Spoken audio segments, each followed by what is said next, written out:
Hello guys, welcome to our YouTube channel Bong রিয়াকশনে চলে এসেছি নাটকের ক্লিপ রিয়াক্ট করার জন্য। আর নাটকটা হচ্ছে হাড়কিপ্টের নাটক, কারণ হাড়কিপ্টের নাটকটাই দেখতে এখন আমাদের কাছে মজাদার বেশি লাগছে, তাই তো? একদম হাড়কিপ নাটকের মানে মজাই তো ভরপুর। তারপরে গোল্লা যা করছে, গোল্লা, right, একবার গোল্লা। একে এক গল্প দিচ্ছে, একবার ওকে আরেক গল্প দিচ্ছে, মানে সবাইকে আলাদা আলাদা গল্প দিয়ে যেভাবে ক্রিয়েট করছে বিনোদন, মানে বলার মতো না।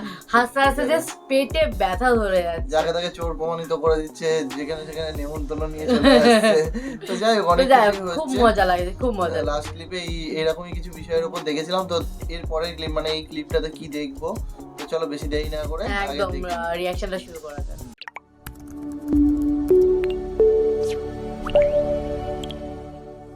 যেমন তারা যাক, শিবেনা যেহেতু বলছে সে একটা এই অবধি ব্যবস্থা আগের দিন করবে। আমরা react ব্যবস্থা করেছিলাম। করতে না পারলে সে বলতো না, অসুবিধা নেই, কাল দুপুরে আমি আসি, তারপর দেখা যাবে। এখানে মামা মামা মাথায় হাত পড়ে গেছে।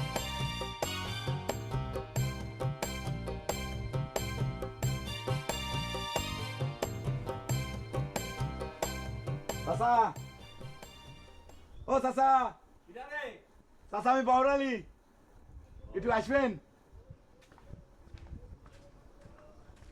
আবার তুই আইসু? তোরে না কইছি যে তুই চাচা আগে উত্তেজনা হবেন না, আমার কথাটা শুনলেন তো কি জন্য আইছি? কি জন্য আইসু? আবার কি নতুন কোয়েশ্চেন করবার আইসু? চাচা আমি মনে করি খালি ক্যাসাল করবেরই আসি। আমি একটা জিনিস আপনার কাছে বেচার জন্য আইছি। এই জিনিসটা আপনার খুবই জরুরি দরকার। আমার দরকারি কি জিনিস? তোর বগলে কি যা বেসপু তোর বাপ জানে তো? কোনো সমস্যা নাই চাচা, একেবারে নির্ভেজাল জিনিস।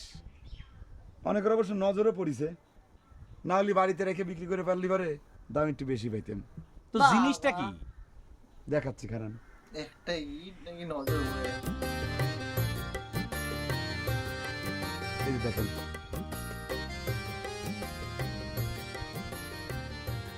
তুই একখান ইট বগলে করে ঘুরছিস? এটা স্যাম্পল নাকি? তুই কি ইটের ব্যবসা শুরু করেছিস? চাচা সব কথা পরে করছি, আপনি আমাকে একটা কথা কন তো, বর্তমান ইটের দর কত? মানে বাজার দরটা জানবে চাচ্ছিলাম। আর এটা তো 1 নাম্বার ইট, তাই না? দেখেন 1 নাম্বার না? আমি তো সঠিক করে কইর পারবে না রে বহর। 1000 ইট কত এর পারে? 5-5.5 টাকা। মাত্র বাংলাদেশে এত সস্তা ইট পাওয়া যায়? আপনার কোনো ভুল হচ্ছে না তো চাচা? আরে বাপু, আমারে এত কথা জিজ্ঞাসা করছো কেন? হ্যাঁ, ইটের ব্যবসা শুরু করছো তুই, ইটের দাম জানিস রে? আবার তুই করছিস যে এইটা আমার দরকার। আচ্ছা, আমি ইট দিয়ে কি করব? আমার ছাওয়ালের লেখাপড়া খরচের জন্য আমার জমি বেচা লাগে। তাহলে পরে চাচা আপনি ইট খেন রেখে আমাকে 10টা টাকা দেন। পাওনা টাকা তো আর দিলেন না, শোধ বোধ হয়ে যাক। যদিও আমার একটু লোকসান হচ্ছে, যাক গিয়ে সেটা নয় নাই ধরি। কিন্তু তুই কি কইস রে বহর? তোর মাথাটা কি খারাপ হয়ে গেছে?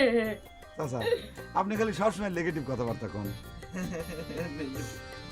আমি তো আরো চিন্তা ভাবনা করে দেখলাম, আপনার সাল রুহুল আমিন ডাক্তারি পাশ করে বাড়িতে আসার সাথে সাথে তো টাকা পয়সা কামাই করা শুরু করবি। আর একবার যদি সে টাকা কামাই করা শুরু করে, আপনার বাড়িতে তো ফটফট করে দালান উঠে যাবি। তখন তো হাজার হাজার লাখ লাখ ইট লাগবে। তা এখন থেকে যদি আপনি 1খান 2খান করে ইট জোগাড় করা শুরু করেন, কামটা এগিয়ে থাকলো। আর আমার আব্বা তো প্রায় একটা কথা কয়, বিন্দু বিন্দু জল দিয়ে মহাসিন্ধু হয়। শোনেক বহর, তোকে দুই বাপ বেটার যদি এতই অভাব পড়ে থাকে, তাহলে ফুটিয়ে থাল হাতে করে ওই রাস্তার তেয়া মাথা যায় ভিক্ষে করা শুরু করে গা, তাই না? আপনার ঘরে চিনা আছে, পাওনা টাকাই দেন না আর ভিক্ষে করার কথা কন। জীবনে কোনোদিন ফুটে 5 পাই ফইটে হাতে দিয়ে দেখেছেন? ওই যে দিলেম, ওই ইট খানো নিয়ে যা, তোর বাপের ভিটে দালাল তুলিস যা। মা ভিক্ষা দেওয়ার মতো দিয়ে দিয়েছে টাকা। তাও টাকা পেয়ে খুশি।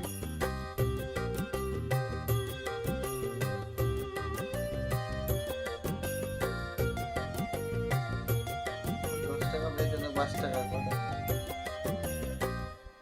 আমার হাত এই যে আরেকজন তো মাথায় হাত পড়েছে। চিন্তিত। বাবা বাড়িতে নেমন্তন্ন তুমি করে। এখন আইসাও, এদিক কত কাণ্ড ঘটে গেছে তা তোমার কি কব। এই বহর স্যাংরাদা কি পরিমাণ চেষ্টা চালা হয়েছে, তার জন্য না গাছে একখান ফল না মাটিতে একখান কিছু থাকার উপায় আছে। সেদিন একবার আইসে দাঁড়ার উপরে আমখান নিয়ে টুক করে চলে গেল। আজকে আবার কি করেছে তুমি শুনবে? বাগানে থেকে শখ সইকে একখান ইট। হায় রে ভগবান, তার গায়ের জোর না মুখের জোর, কোনো কিছু যদি আমি টিকতে পারলাম নিয়ে চলে গেল চোখের পলকে। ইট নিয়ে গেছে মানে? তাইলে তোমার কারণ আমি করছি কি? আমার ঘরে বাগানে নাকি একখান ইট ছিল, গোল্লা করছে কি পড়েছিল বলে ক্যারে ইট কি পুড়ে থাকার জিনিস? তুমি মনে হয় কোনোদিন হাতে করে নিয়ে এসে রাখিছিলে। সেই ইটকে নিয়ে চোখের পলকে হাওয়া কত কাকুতি মনিতে করলাম বাবা, কোনোভাবে যদি আমি ঠেকাইতে পারি। তাহলে তুমি এখন বুঝে কও আমাক, যা ঘরে নিজে ঘরে মানুষ ভাবিচ্ছি তারা যদি এই শত্রুতা করে তাহলে কি গায়ে বাস করা যাবে নি? তুমি কও। ও বাবা, যায় কি একটু দেখবে ইটখানে উদ্ধার করা যায় কিনা? খাড়া ইট উদ্ধারের অভিযান পরে শুরু করতেছে। একখান ইটের দাম দিয়ে তো এক একটার খাওয়া হয় না। বাবা তুমি এ কি করছো? গরম থাকতে থাকতে তুমি যদি যাই ইটখানের খোঁজ না করো তাহলে বহুত গায়েব করে দিবিনি। আমার ইট গায়েব করার ক্ষমতা এই দুনিয়ার বুকে কারোর নাই রে শিবানী। কিন্তু তুই যে খাল কেটে কুমির আনতেছি, আমি তা ঠেকাবো কেমন করে? তুই নাকি আজকাল মানসিক নিমন্ত্রণ দিয়ে ডাল রান্দার ক্যানভাস করে বেড়াচ্ছে। এসব তুমি কি করছো বাবা? তুই গুল্লাক নাকি কাল দুপুরে খাওয়ার নিমন্ত্রণ দিছ? তুই কি জানিস যে ওই রাক্ষসের এক অক্টে কয়েসের চাল লাগে? এ রাম, এ ধরনের ধম্ম রাখাতে কথা তোমার কাছে কে কইছে বাবা? আমি কিসের জন্য এক নিমন্ত্রণ করতে যাব? বিয়ের যদি ওকতে 100 টাকা চাল লাগে, এক মুষ্টি ভাত লাগে, তাও তো না। আমার কি টাকা পয়সা এক নিমন্ত্রণ করার? ওই তো আরো এক তো খাওয়া ধান্দা করেছিল, আমি কোনোভাবে রাজি হইলাম না। সেটা তো ভারী সিটার হইছে। ও বাবা, এখানে খোঁজ করা লাগতো না? ইটটা ধারণ করা আমি যাবে করে তো গায়ে লাগবেই না। ইটটা ধারণ করা গায়ে করে না। ফেলাই। চকচকে একখানি ইট গায়ে আমার লাগিয়েছে ইট তো। চুরি করার মতন করে জন্ম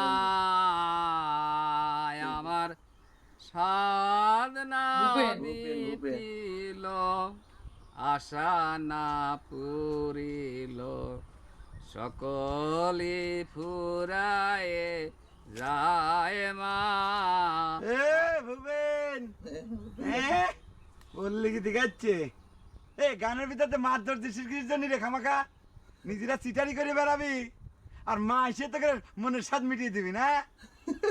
আমি তোর সাথে কি সিটারি করলাম রে বহর? আমার সাথে ডাইরেক্ট চিটারি করিস নেই, কিন্তু আমার কাকাটার সাথে দিন রাত 24 ঘন্টা তো চিটারি বাটপারি করতেছু। ভুল করছু রে বহর, তোর কাকাই আমার সাথে সিটারি করতেছে, আমি তোর কাকার সাথে কোনো সিটারি করি নাই। দেখতেছু না এত বয়সে বুড়ি হয়ে যাচ্ছে তাও বিয়ে দিচ্ছে না, এটা কি সিটারি হচ্ছে না? এ চুপ করে, বিয়ে বিয়ে বিয়ে, নিজের পেটের ভাত জুলিনের ক্ষমতা নাই, বিয়ে করে। আমাদের বাড়ি দিতে হয়েছে, সব সাথে একজোট হয়েছে তাই না?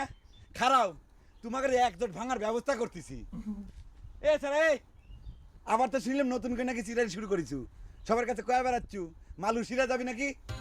মালয়েশিয়া মালয়েশিয়া না, মালয়েশিয়া। মালয়েশিয়া যাবের তো চাইছিলামই রে বহর, তুই তো সব নষ্ট করিস। আবার চিরারি কথা কওয়া শুরু করেছু তাই না? এই আমি তোর যাওয়া নষ্ট করলাম কেমন করে রে? শোন, ভালো হয়ে যা, কাকা যেভাবে কয় সেইভাবে চলে, দেখবি আয় উন্নতি হবি, মানুষ হবে পারবি জীবনে। আর পাপ করিস নি, পাপ করা ছাড়ি দে, বুঝেছো? পাপ তো তুই করিস রে বহর, আর সেই পাপের জন্য আমাদের সব সর্বনাশ। তুই যদি নহর আর ফজরের ঘর থেকে সোনার বলটা চুরি না করতু, তাহলে তো মনে কর একদিন আমি মালয়েশিয়ায় থাকতি।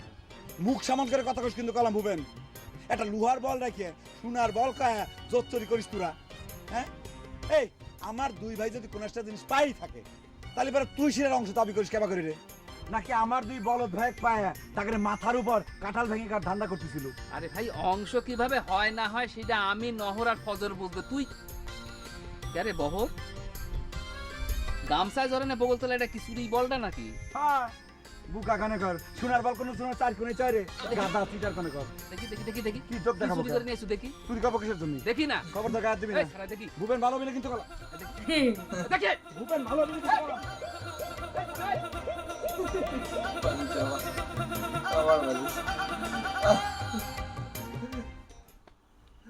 আয় আমার সাধনা মিটিল।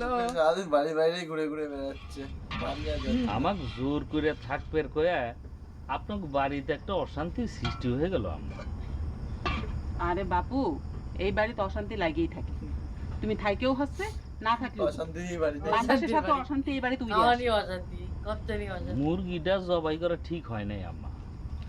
আমার তো সব রকম খাবার খাইয়ে অভ্যাস আছে। আমার তো মনে কর তোমার শ্বশুরকে আগে থেকে ছাইড়ে দিয়ে তার আসপর্দা বাইরে গেছে, ঠিক কামটাই করেছে। এই যে তোমার শ্বশুর এখন হাহুতাশ করতেছে, সেটা দেখতেও আমার খুব ভালো ঠেকতেছে। কিন্তু আপনার মিয়া শুনলে আমার উপরে খুব রাগ করবি না। কইও যে আমার একটু ভালো লাগার জন্য জোর করে রেখে দিছিল। কোনোদিন স্বামী নিয়ে তো কোনো সাদাল্লাদ করি নেই, আবার জামাই বেটার বউ নাতিপুতি নিয়ে যে কোনো আনন্দ করব সেই ভাগ্য আমার নাই। কত গরিব মানুষ, অভাবী মানুষ কষ্টে থাকে, কত সুখে সংসার করে, হাসে, আনন্দ করে।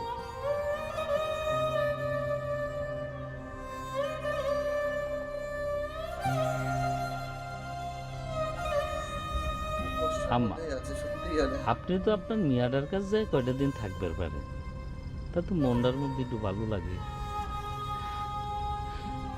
যাওয়ার তো ইচ্ছে করেই রে বাবু, কিন্তু যাবে পারি না ওই দুটোর কথা চিন্তা করে। আমি তো জানি আমি বাড়িতে না থাকলে নহর আর ফজরের কপালে ভাত জুটবি না। আম্মা, ফজর খুব করে ধরেছে আব্বা কয়া ওই চুমকির সাথে ওর বিয়েটা দেওয়ার জন্য, এমনকি ঘর জামাই হলেও অসুবিধা নেই। আমার তো কোনো কিছুতেই আপত্তি নেই রে বাবু। দেখো তোমার আব্বার সাথে কথা কয়, তা মনে করে কোনো ফল হবি না। আর উয়ারও হয়েছে নিষ্কর্মা, তা না হলে আজকালকার চাউল পালে বিয়ে করার জন্য কি বাপের মুখের দিকে চাই থাকা লাগে? মা আমি direct তাহলে বলে। সকালে উঠেই চলে যাই আম্মা, আমাকে আর ঠেকাবেন না। এমনি শ্বশুর সাহেবের হাটের উপর মেলা প্রেশার দিয়ে ফেলাইছি, এর খেসারত যে আপনাকে কয়দিন ধরে দিতে হয় সেটাই চিন্তা করতেছি। না রে বাবু, তুমি এসব নিয়ে কোনো চিন্তা করো না।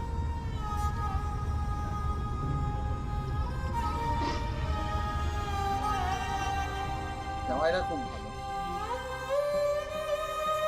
হাসি হাসি থাকে সবসময় মধ্যে, কিন্তু হাসে এই করে সব কিছু করে, কিন্তু তাও কিন্তু জামাইটার কথাবার্তাগুলো খুব ভালো, চিন্তা করে সবার।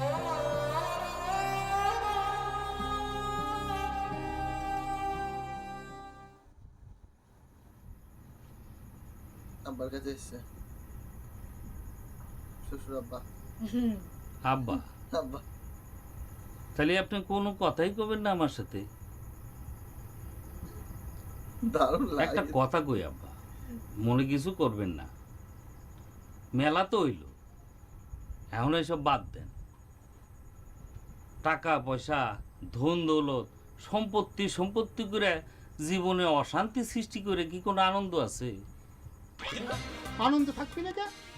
এই যে তোমরা 7 গোষ্ঠী মিলে আমার সহায় সম্পত্তি ধ্বংস করে উল্লাস করতেছ, এক একজন গোস্ত খেয়ে দাঁত খোঁচাচ্ছ, বছর ভরে শ্বশুর বাড়িতে ধন্য দিয়ে আসো, এই সবই তো তোমাদের মহা আনন্দের বিষয়, তাই না? আমি তো কোনোদিন থাকার ইচ্ছে নিয়ে আপনাকে বাড়ি আসি নাই আব্বা, দেখলেন তো আম্মা কেমন জোরাজুরি করলো। জুরাজুরি করলেই থাকা লাগবে, নিজের ইচ্ছের কথাটা করলেই হয়। তোমার আম্মারও কিন্তু হিসাব আমার কাছে হয়ে গেছে। এই তোমার শ্বশুর, তো- এরকম শ্বশুর তোমার যার বোধ কপালে জ্বালায় আছে, সে হারে হারে তোমার দিন শাশুড়িকে আমি তালাক দেব। আমার সহায় সম্পত্তি রক্ষার জন্য তোমার আম্মা তালাক দেওয়া ছাড়া আমার সামনে আর কোনো পথই খোলা নেই। ছি, ছি আব্বা, এ আপনি কি করছেন? এই বয়সে এসব কথাবার্তা আপনার সাজে? আমার কি সাজে না সাজে সেটা তোমার জানা লাগবে, আমি যেটা করছি সেটাই সত্যি। দেয়ালে আমার পিঠ থেকে গেছে। হারাধন দত্ত অনেক ভাগ্যবান মানুষ, তার বউ মরছিল, আমার তো সে ভাগ্য নেই, আমার নিজেরটা নিজেই করলাম। নিজের বউয়ের মরণ কামনা করছে। গেল টাস্কি মেরে থাকলে যাও। জামাইয়ের সঙ্গে কি ব্যাপারটা না কি হইলে কিপটে মিটতে গেছে, এখন জামাইয়ের সঙ্গে এরকম দুর্ব্যবহার করছে। ঠিক আছে, মানে এই হার কিপটে নাটকটা না দেখলে কিছু জিনিস মিস করে যেতাম। সত্যি অমায়িক লেভেলের একটা নাটক, মানে যত দেখছি আর যত আর কি বলবো, কথাই হারিয়ে ফেলছি। জামাইটা ভালো বলে তাই, মানে আমাদের মতন কিছু জামাই মানে এরকম শ্বশুর হলে কপালে, শ্বশুর বুঝতো আর টের পেত নাই জামাইকে কিভাবে অপমান করেছে। জামাই মুখ বন্ধ করে সব শুনছে, আর জামাইয়েরও অভ্যাস হয়ে গেছে মানে শুনতে শুনতে। মানে সত্যি নাটক বলেই সম্ভব, হয়তো এগুলো রিয়েল লাইফে হয়তো এরকম হয় না, বা মেবি হতেও পারে, বাট এতটা কিপটেমি হয়তো কোনো মানুষই করে না রিয়েল লাইফে। বাট নাটকটা দারুণ, জামাই এসে জামাইকে না খাইয়ে এরকম করবে বলে কেউ মনে হয় না। নাটকটা সত্যি তবে দারুণ, নাটকে যেইভাবে দেখিয়েছে সেইভাবে কিন্তু দুর্দান্ত লাগছে। সত্যি তো দারুণ যাই হোক সুন্দর ভালো script লাগছে, লিখেছে। একদম স্ক্রিপ্টটা দারুণ সুন্দর, কিন্তু গুছানো একদম। একেবারে। তো এত বড় নাটক তার মধ্যে আবার এত বড় স্ক্রিপ্ট, সত্যি একদম। তোমাদের কেমন লাগছে কমেন্ট করো, বেশি বেশি করে লাইক করো, শেয়ার করো, বেশি বেশি করে তোমরা শেয়ার করো, অনেক কমিয়ে দিয়েছো। আর যারা নতুন চ্যানেলে বা যারা রেগুলার ভিডিও দেখছো বা চ্যানেলটাকে সাবস্ক্রাইব করনি, প্লিজ চ্যানেলটাকে সাবস্ক্রাইব করে নিও, আমাদের অবশ্যই। পাশে থেকো। তো চলো দেখা হচ্ছে নেক্সট ভিডিওতে, ততক্ষণের জন্য টাটা।